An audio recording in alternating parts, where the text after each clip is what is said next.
All right, so shout out to Mr. James Loach, one of my homeboys from good old Calgary.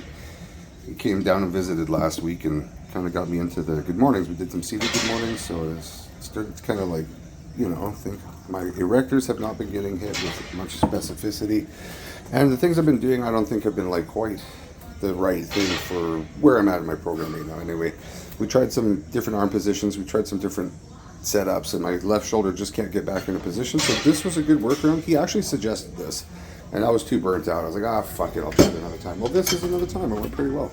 I got 295 for 5 beltless, and this is a quickie. This is supposed to be like a quick before work session, so I tried to basically, I didn't do any warming up for the arms. It was just like full stack, go for it. And I think I went 45s for curls, go for it. Like, just instead of whatever, I don't even know what I did, to be honest. I didn't give a fuck. I was just in there to get this is after 2 days off. I said, I'm going to touch erectors, I'm going to touch arms, and I'm pretty sure that was about it. I did a bit of loaded knee flexion. I've been doing some loaded knee flexion every single day because the knee is fucked, right? And so I believe the best way forward with stuff like that is to load it very submaximally, but load it regularly.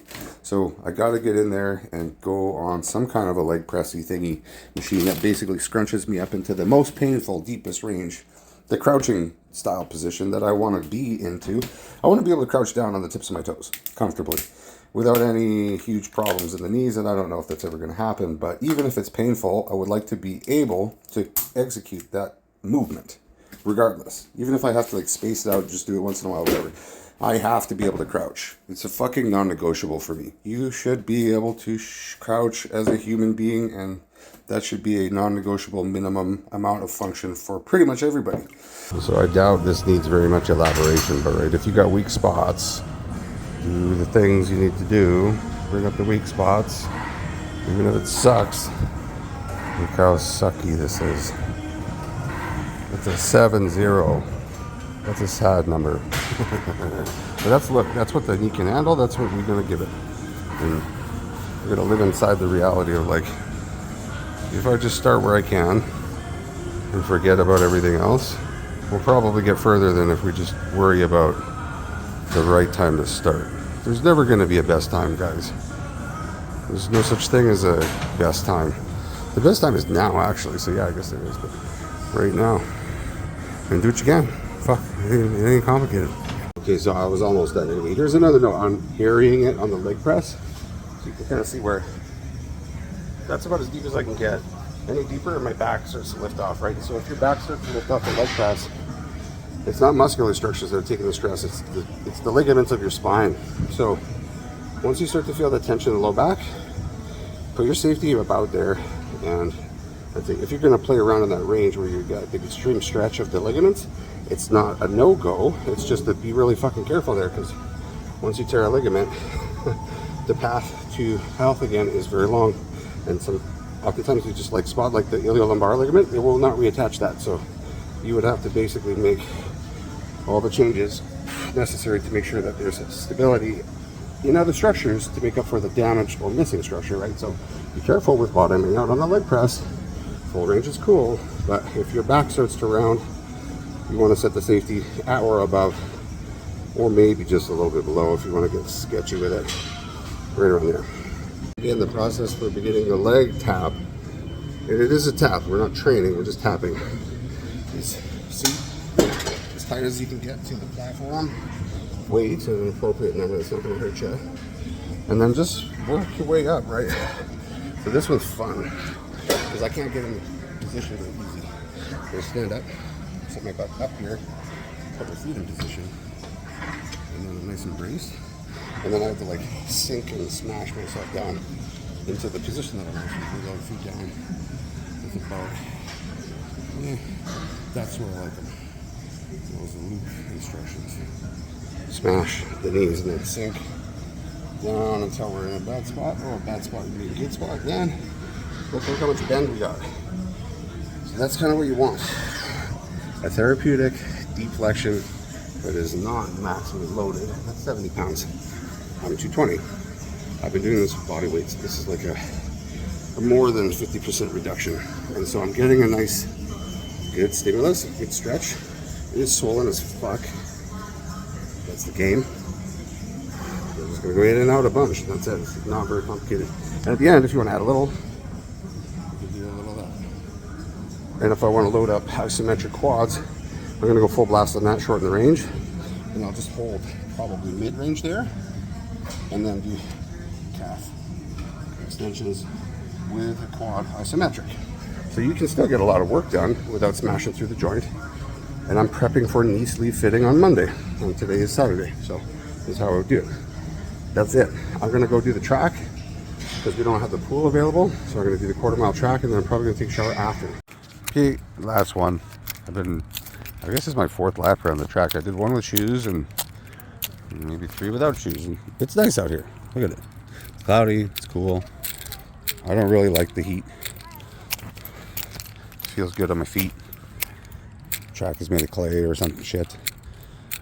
And this feels good. This is not challenging, but it's like therapeutic. Remember, there's restorative work, and then there's high fatigue stuff. This is like steady state, low intensity cardio, basically. And I'd say it's restorative. You're working your diaphragm. Your diaphragm is a pump. You're working your pelvic diaphragm. Your pelvic diaphragm is also a lymphatic pump. Lymphatic pumps are really important for, especially when you've got a damaged part of your body. So one thing, actually, let's get into lymphatics for a second as we walk around the track. So one thing I've noticed about drainage for spots that are injured, say for example, like the shoulder, this fucking shoulder has been taking a beating. And so where I feel a lot of lymphatic congestion is actually in the pec. Because where does the arm drain into? It drains into the lymphatic watershed of the upper body, which basically drains into sternum. So if I go through areas like, around here on my left chest, it's extremely tender and there's knots. And that would tell me, maybe, right? I don't fucking have x-ray vision. I'm not all knowing, but if there is a connection between like muscular tension, pain, and lymphatic drainage, especially related to the injured side, well, adhesions will probably prevent the drainage of lymph, right? So you just smash through those. Probably opens up lymphatic pathways a little bit. If not, it just feels good, right? Can't hurt. Like, it physically hurts, but it couldn't damage. Like, you'd be hard pressed to damage me with some myofascial release. Yeah, couldn't be a bad thing, right? So the drainage points are like behind the mandible. This is very esoteric shit, but this is the anatomical structures that are lymph heavy in the front.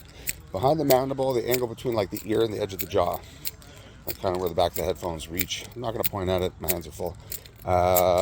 Edge of the shoulder, like right in the front there at an angle, kind of around pec minor. That's a big one. So the jaw, that one there, the sternum. Those are like the big 3 top ones. And then you've got iliacus, the entire costal margin, the entire iliac crest, the groin. And I mean, there's structures in the back that we can talk about too, but those are the major ones in the front. So if you have knots and adhesions in an area that corresponds with any of those drainage points and it hurts around there, poke at them for fuck's sake. So get better drainage. And well, you might get better drainage. I can't say anything specifically like 100%, but it couldn't hurt. First of all, I mean, it'll hurt, but it couldn't damage your performance. Let's say that. And the other thing is, if you don't want to poke around and dig around at them, another really good way to increase the circulatory, we'll say turnover of the body would be just hydrotherapy, hot, cold. And a lot of people, it does nothing. I'm like, actually, no, I really disagree. It expands vasculature, it improves blood flow, it improves vascular return, which should, in theory, improve the rate of metabolic clearance and the rate of introduction of new nutrient-dense, oxygen-rich fluids, which should improve anabolism, in theory, right? In theory. None of this stuff is like 100% for sure, but look at it this way. If you're looking at it very like systematically, if you think about logically what should do what, just take every possible step. And if something doesn't work, don't fucking worry about it, because you got 6 other things that should be doing the same fucking thing and supporting the same systems, right? So do all of it.